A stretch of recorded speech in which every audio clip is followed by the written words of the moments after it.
Alrighty, so had someone suggest that I do something like this. Hopefully I'm doing this in the right way. I sometimes people ask questions and I interrupt them the wrong way.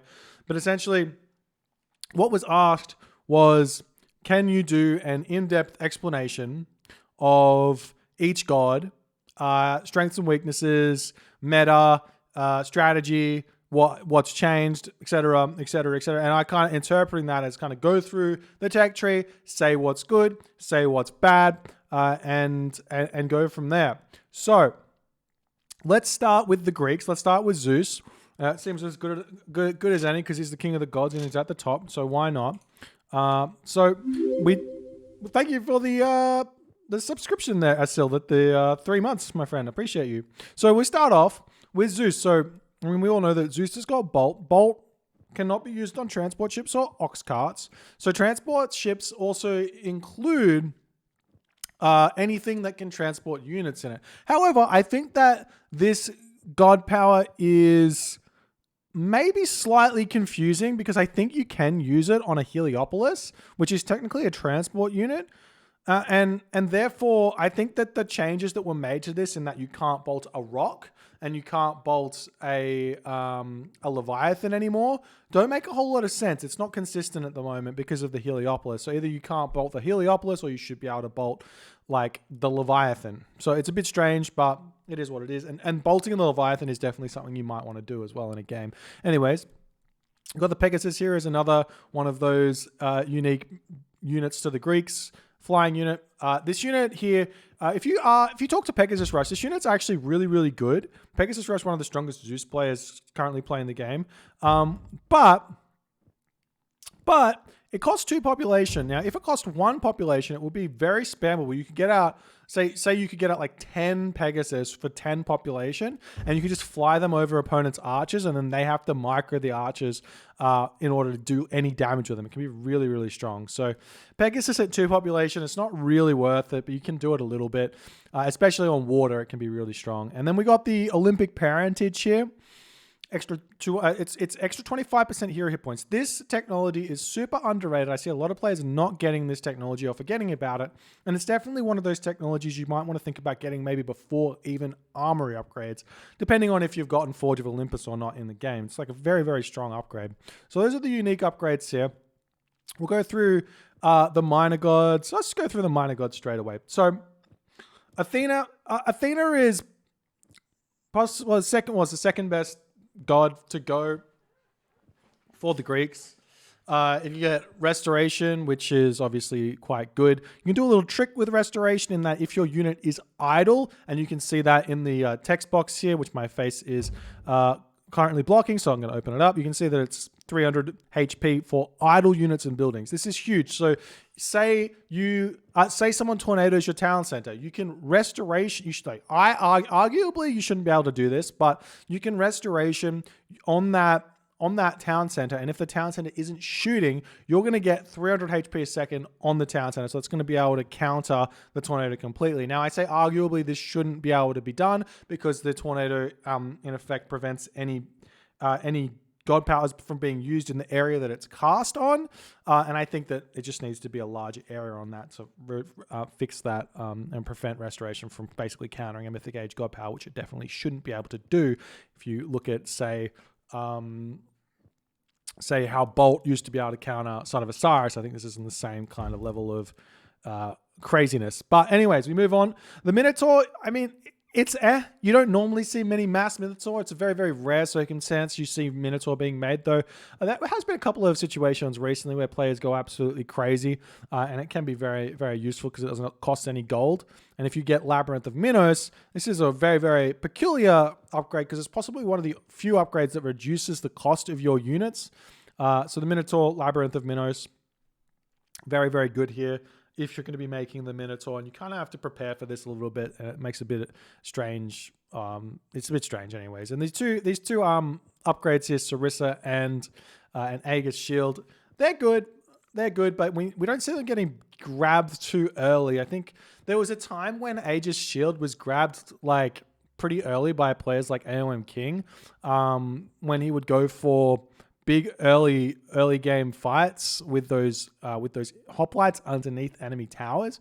But it turns out that 300 wood could definitely be used for things like farms and more military buildings, and it was just more of a missed macro from 2006 than anything else. So something that might want to be done, get this later in the game. These two upgrades later in the game. Same sort of option as your armory upgrades, but after all your armory upgrades, you get these two, I think is the best. So I think it's a bit sad there in that regards. We got Hermes here. This one is obviously the best of the classical age god powers or gods for Zeus, or just for Greek in general, getting Ceasefire, getting Centaur, getting Sylvan Law, getting Spirited Charge, Winged Messenger as well. This is that technology we were talking about, which makes the Pegasus nice and cheap. I actually think that maybe you could tie -1 population to Winged Messenger here, just for a little bit of fanciness. But then again, Hermes is already strong enough, so you don't really need to buff him. But if that was a way to do it, you might want to consider doing that. But Spirited Charge is a great technology. You see this one getting grabbed all the time by Matreus when he's playing Poseidon. Zeus players don't normally grab it because they're too busy spamming Centaurs. But it's good anyways. So everything here is kind of must grab, except for Winged Messenger, which is like if you want to make some Pegasus, get it. But that's that. Apollo is a funny one because Apollo, you don't really want to make Manticore. You don't, like, Oracle is okay, but you don't really want to prioritize getting this.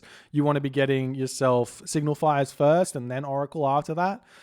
Temple of Healing is obviously good. It doesn't cost very much. It's pretty cheap at 150 gold and 20 favor. But again, you don't want to get this until you're in the Mythic Age wanting to save your Bellerophon. Basically, it's the only unit you're going to be wanting to use this on.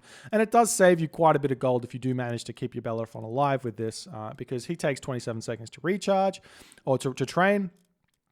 So if you just pull him back and chuck him onto the temple and instead of letting him die, it'll be basically the same thing as rebuilding him for free, basically. And then you also got Sunray, which is a little bit of an assistance, but you know, it's not that great. The big reason why Apollo is so good is Underworld Passage, which if you can, essentially it's just a sneak attack, and if you get a bunch of siege, you can kill anything, and your opponent's not there to defend it. So you can see why this one can be really bonkers. You can see why this one can be really... It only heals units.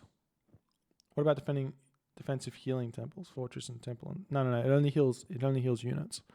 And then Dionysus. Dionysus is one of those gods that you look at, and on paper, he seems bonkers. You get Bronze, which is an offensive god power, which seems really, really strong, giving yourself an extra 30% vulnerability or negative 30% vulnerability to hack and pierce, which is huge. If you take a look at what the Pierce vulnerability is, it's essentially giving yourself full iron upgrades, which obviously you understand how that works on the defensive side of things.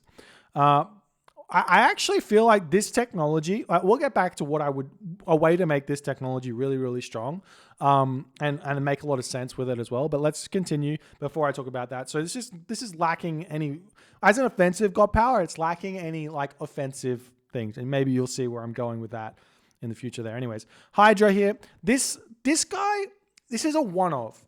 This is a one-of unit. Now, it's really, really good as a one-of unit on maps like Anatolia, Midgard, Mediterranean, maps where you get deer, caribou, those low, like monkeys, maps where you have those low HP huntables that aren't getting hunted because you're fishing. So you then get the early heroic age, which everyone kind of knows with the 5, 15, 18 fish build that Zeus should be doing and Greeks should be doing. You do that, you go through Dionysus, you get your Hydra, you kill some of those, you get 5 heads, and then you go for raids, and then you can one-hit villages with the Hydra while being in pain, or you can leave that Hydra in your army and have a 5-headed Hydra dealing, 20 hack times 5, right? So 100 hack damage a swing. Absolutely huge. Plus, it's also 10 crush damage, so that's 50 crush damage a swing, so you can also take down buildings really quickly as well. The Scarlet, on the other hand, obviously you can spam this one out. A little bit expensive for a Water Myth unit at 20 favor, and also 5 population. But you know, if you really want to win water hard, which I don't really recommend, it's better not to to go for that. But if that's the strategy that you need to go for in that situation, it can be really helpful to take that down. Though there are some options to defend against Mass Hydra, like this upgrade, which not many people get. The Heroic Fleet here, 150% bonus damage versus Myth units, which people forget about. It's very, very good. Then you get this upgrade Bacchanalia, which again, on paper, you're like 5% hit points to all my units. That's bonkers. And then you go, it's 5% for 300 wood. 20, that's a lot. That's expensive. That's expensive. If you compare this upgrade to say, Schmack, Spirited Charge, which is now giving me my cavalry 10% hack and movement speed, and you go, sheepers, this is pretty expensive for what it's doing. Do you know what I mean? Like, it's all your units, but it's not very much. So, like, maybe grab this, like, if, like, later in the game, like, if you've got excess wood, and it's one of the later upgrades you should grab definitely to support units. As opposed to the Thracian Horses, which is now 20% cavalry hit points, which is a lot more with 400 food, but it is very, very good must grab if you're going for cavalry here. And a big reason why you might want to go Dionysus. And then we got Anastrophe, which honestly, I don't think I've ever seen anyone take this upgrade ever. Anastrophe, never in my days. Ever. It's a Pentaconta boost, which arguably this is really, really good for maps on on Mediterranean, where the temples where the town centers are on the shore of the Mediterranean part. But I mean, I still don't think I've ever seen anyone like seriously grab this. Anyways, we continue on. We've got the Hephaestus here. Plentyvault is obviously very, very good, getting 15 food wood gold every 5 seconds. And if you think about one villager grabbing 1 resource per second, that means that you go up to 5 seconds, they're getting 5 resources per second. So then the Plentyvault, 5 resources per 5 seconds. So then that would be 3 villages extra on each of those resources. So you're looking at about 9 villages on each of those resources, if that's the math, if that math is correct. Anyways, so that's why we say it's about 10 villages on each resource, because you also have to account for walking time and everything else that comes into it. And then we got the Colossus here, obviously very, very strong myth unit. Not much to talk about there. Forge of Olympus obviously must grab. Weapons of Titans obviously must grab, but definitely get it last of all of your armor upgrades. And then we come down to Hera, which has got some stuff. We got the Lightning Storm. We got the Medusa. Medusa is, I think, the strongest of the one-hit myth units, though maybe the Mummy wins first. I can't remember how long the animation takes, and I think the Mummy might have more range, so it definitely wins out on that. But if the animation is going at the same time, Medusa wins. And then we've got the Karkanos. This thing's little known fact. This thing is actually a bomb. This is like a demo ship. It does 300 hack damage within 7.5 range after death. Now, I'm pretty sure it works if you delete it. So what you can do is you can leave the crab on the shore, like say on Mediterranean, leave the crab on the shore. And then as the units are walking past, you can delete the crab and then blow up the entirety of an army with this unit. I think. Needs testing. Can't remember 100% if the delete function works or not. Anyways, Monstrous Rage is, you forget about this technology quite a bit. This one allows you to win a Titan fight by quite a bit, so it's very, very strong there. And we've got the Athenian Wall, which is building hit points, which is obviously very, very good. So arguably, Hera can be played late game at a similar clip as Hephaestus with the help of the Medusa and the Athenian Wall.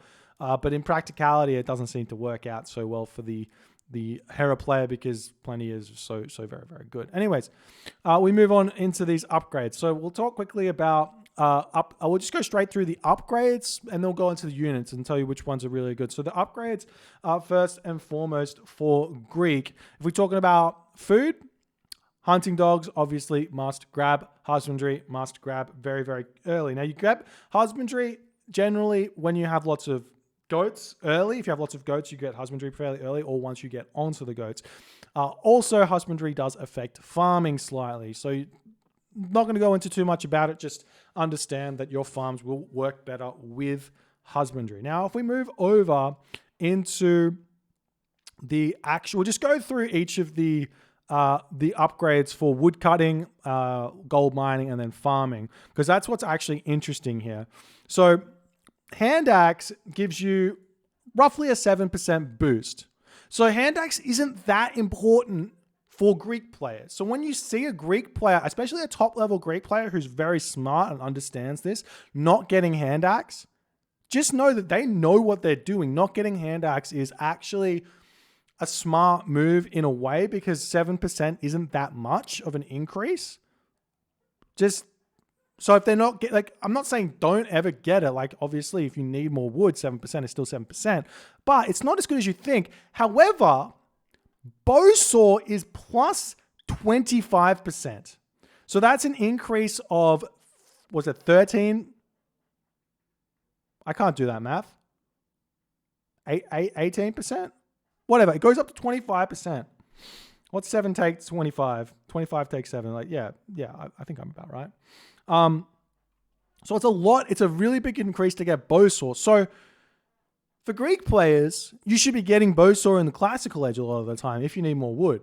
It is a lot of resources to invest getting hand axe and Bowsaw, but essentially you should go. It's the opposite of Egyptian who want to go hand axe and not go Bowsaw. You want to go hand axe and then Bowsaw generally. And then Carpenters is also a really big increase for the Greek villagers. It's going up to 38.89%, which is a lot, which is big. It's like 14% or something ish, just under. So grab Carpenters straight away in the late game for more wood income. Okay, we'll do gold now. Pickaxe. Pickaxe is pretty good. It's giving you about a 12.5% increase. So pickaxe, you'll see that by really good Greek players. You'll see pickaxe get grabbed nice and early, 12.5%. Huge value, absolutely huge value. Shaftmine, on the other hand, is only going to give us up to 20%. So we're only getting 7.5% from that. So getting Shaftmine for Greeks, while okay, it's a lot of resources to invest for a very small increase. And then finally, unless you have Blue Crystal Shard there. But anyways, and then finally, Quarry is obviously going to be a big increase after that. It's going up to 36.36, so another 16% increase on top of the Shaftmine. So maybe the way you want to play this is get Shaftmine and immediately get Quarry. It's a lot to remember, and I don't personally remember any of this stuff. Anyways, I'm going to just assume you're always going to get Husbandry and then get Plow. So we're not going to talk about these upgrades without Husbandry. So Husbandry and Plow is getting us a 24.14% increase from the base gather rate. So big. Irrigation is giving us a 31.98% increase. So it's not as big as you'd think. Because that's actually a lot less than I would have assumed. That's 7% increase, 8% increase on your farm for the irrigation. But the flood control is really, really big for the Greeks. So there is a world where if I see a Greek player with only Plow, it's not actually that big of a difference, though the food income is so low that every little bit of food income really matters. And the fact of the matter is you're going to want to get flood control immediately when you hit the Mythic Age, so sometimes just getting it early is enough to pull you through. So those are all of the, and then we've also got the fishing upgrades. I don't think there's actually any tests on the fishing upgrades. So let me just open the fishing ship, and you can see they gather at 0.61, which if we look at what the farms are at their base rate, the farms are at 0.54. So fishing ships gather faster than farms, 0.61. And then we can work out exactly, I'm pretty sure fishing ships don't overgather. So you can just do a direct extra 30% to work out their gather rate. So an extra 30% here for Persine. And then the Sultan 4 is an extra 40%. So we're getting 70% increase. So if we actually look at that quickly and look at 0.61 times 0.70, right? And then plus that onto 0.61. We're actually netting ourselves per second 1.037 food per second. That's not including walking time, but 1.037 food per second versus the farms at full upgrades, which is flood control, which is only an 0.78. Right? So I do see a lot of the time. This is a little bit of a bust on the myth that a lot of the time we see players deleting their fishing ships in the late game for population instead of their farmers. They should be taking their farmers off of food and using them elsewhere and leaving the fishing ships to gather.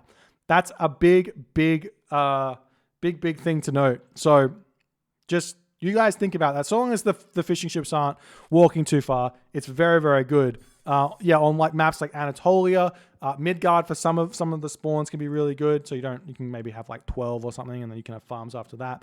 Anatolia and Mediterranean has always going to have 9 to 14 really good spawns as well on your side of the map at the very least. Anyways, onwards and upwards. So obviously, units here, the heroes are basically all must grab. I think Heracles, you can actually skip a lot of the time. He's very, very slow, has no utility. He's essentially just a tank, and he does a lot of bonus damage to myth units, but he's only got base attack damage of 12. So if you compare him to Jason, right? Jason is 9 hack damage costs next to nothing at 150 resources versus 350 resources for the Heracles, and you only get 2 more hack damage. Just like Jason is just more efficient most of the time than Heracles. So you don't there's not like a whole big point in getting Heracles out, in my opinion. I'd love to see him get a little bit of crush damage to have some sort of a usage with, because he's a tank. So why not be able to bash some building? And he has a club, so why not be able to bash some buildings down? I don't think we have to talk about too much in the archaic age. In the classical age, okay, so this is going to be my opinion. It's going to be a bit controversial. Hippikon generally don't build this unit. It's just straight facts. As Zeus, generally don't build Hippikon. Maybe against Egyptian, if you expect they're going to be making a chariot archer army. Maybe against Atlantean, you can go Hoplite Hippikon. But against in a Greek mirror or in a Norse, against the Norse, the Hippikon, they don't see a lot of value. Like Hippikon maybe can take down a hero for you if that's what you want to build them. I saw a game with Pegasus Rush building Hippikon and taking down a hero or two in order to make his center a little bit stronger. So that was what he was using those for. But for the most part, I actually feel like it's better to not get the Hippikon, save your gold and get through ages. It slows you down a lot. It's like one of those weird things meta-wise where unless you can do something with your units, don't build them. And a lot of time Hippikon don't do all too much because they're a little bit slow for a cavalry unit at 5.5 speed. So Toxotes is obviously like the late game dream. If you can get into, this is the late game dream for Greeks. If you can get Toxotes, Tower, Petropolis, Wall, you can't be cracked by almost anything. That's really hard to crack, and then you can just slow push out. So if you can get to that late game dream, you win. The other late game dream is Hoplite Heliopoli, which isn't necessarily late game dream. It's kind of like if I get there early enough, I can push anything, and it's a really hard comp to defeat. So those are the 2 comps you're actually looking for in the late game. For the heroic age units, Hypaspist is a really, really good unit if you see your opponent massing any sort of infantry unit. So, for example, Norse going Huskal, you definitely want to make those Hypaspist there. Peltast is a must not build unit. Do not build this unit. Part of the problem is it is a mix of a Terma and a Slinger in that it's not quick. It has too much range, so it's going to miss a bunch. And it's a slow attack animation unit. So the way that the animations work, or the way the projectiles work, is if I shoot my arrow, the first arrow has like a 50% chance of hitting, and then after that it goes up to like an 80% chance, and then a 90% chance, and then a guaranteed chance, right? But if the javelin takes like 1.5 seconds or 1.5 frames, whatever you're doing the thing on, to shoot, which I think Peltast is a 1.5 frame unit, might be 1.25. Anyways, it's more than a Toxotes. That means that to get to that guaranteed hit, it's going to take an extra frame or 2 to actually get to the hit, and therefore the extra damage that it's doing against the enemy archers actually doesn't matter because your Toxotes would have done that damage guaranteed already. So it's like, well, and then you have your Toxotes able to kill other units as well. That's why the Peltast is so much worse than the Toxotes. Now, if you were to change and I do recommend this to the balance team, but they generally don't listen to me. If you were to change the Peltas to a 1.0 frame unit, you would see it be similar to the Slinger in its utility, and you would probably see some usage to a lot of success with the Peltas.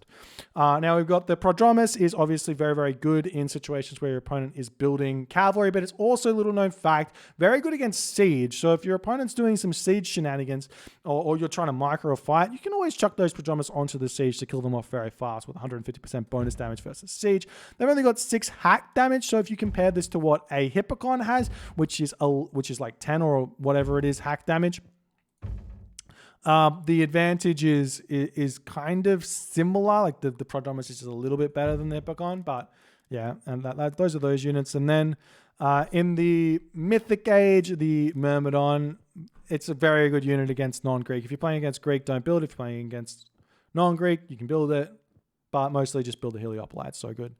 And then finally, I don't see much else to talk about here. I guess Arrowship Cladding, it's good for everyone. Get it. If you have archer ships, a lot of the time you win. Here's a technology to talk about that I see some people getting. Tax collectors. Don't buy this upgrade. It does not pay itself off. Very rarely will this upgrade pay itself off. Don't get it. Anyways, that's kind of it for this section. This is Zeus. Let me know if you want to see this kind of thing. Actually, before I do that, we'll talk quickly about strategies. Zeus has got a couple of strategies that he can use. Now that you kind of got the backstory of what Zeus can do and what I think Zeus is good with, maybe you're going to piece together why some of these strategies exist. So the strategies that Zeus has got is an Athena style, which we used to call it an Athena rush, but it's actually, I think that term doesn't really apply anymore because everything is kind of min rushing as fast as you possibly can. So the Athena Rush is a Hoplite Toxotes build, which generally you want to hit around about 4 minutes. Classical Age nowadays, if you're playing super meta, the old meta was a 4:30, which I think is a bit slow, but the 4 minute advance time into Hoplite Toxotes into full send, definitely very, very strong. If your opponent's not ready for it, you're going to get wins, but most of the time the Norse players can defend, and then if they defend, then you have to figure out what to do after that, which is the Athena style, which is then to go to the Mythic Age through Hera and finish the game with an Underworld Lightning Storm play.